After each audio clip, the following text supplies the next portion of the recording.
Assalamualaikum warahmatullahi wabarakatuh. Perkenalkan, nama saya Rizky Pradana dari kelas I Hukum Tata Negara dengan NPM 1901020532. Di sini saya akan menjelaskan tentang pendekatan filsafat hukum.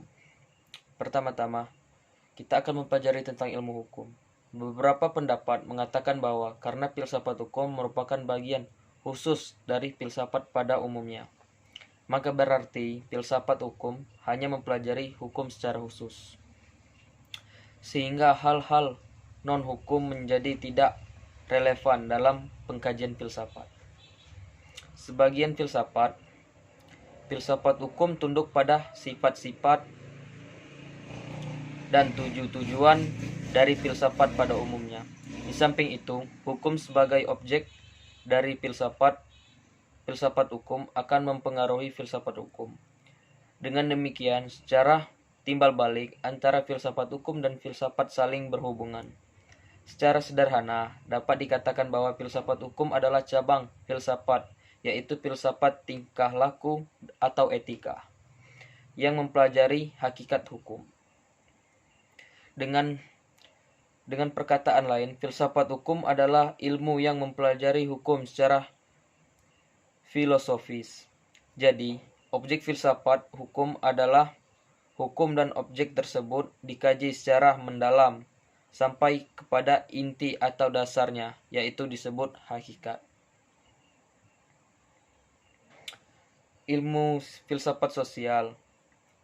Filsafat sosial merupakan cabang filsafat yang mempelajari persoalan kemasyarakatan secara kritis, radikal, dan komprehensif.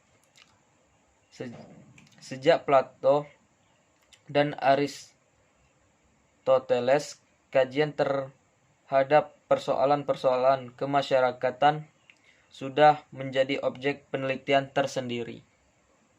Menurut Plato dan Aristoteles, susunan masyarakat mencerminkan susunan kosmos yang abadi.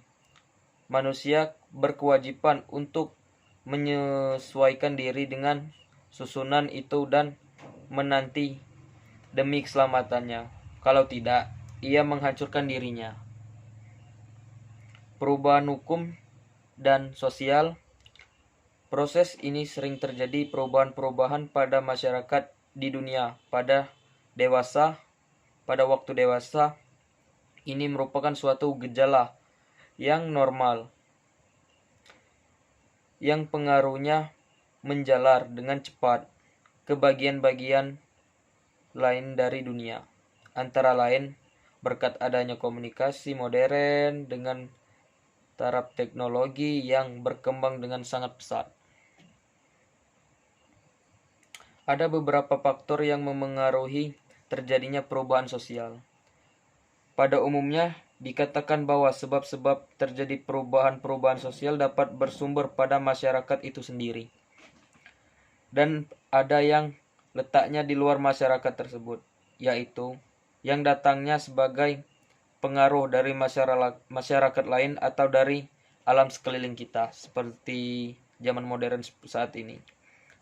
Ada beberapa sebab yang bersumber dari masyarakat itu sendiri adalah antara lainnya bertambah atau berkurangnya penduduk, penemuan-penemuan baru, peternakan, dan terjadinya revolusi. Sekian dari saya akhiri. Assalamualaikum warahmatullahi wabarakatuh.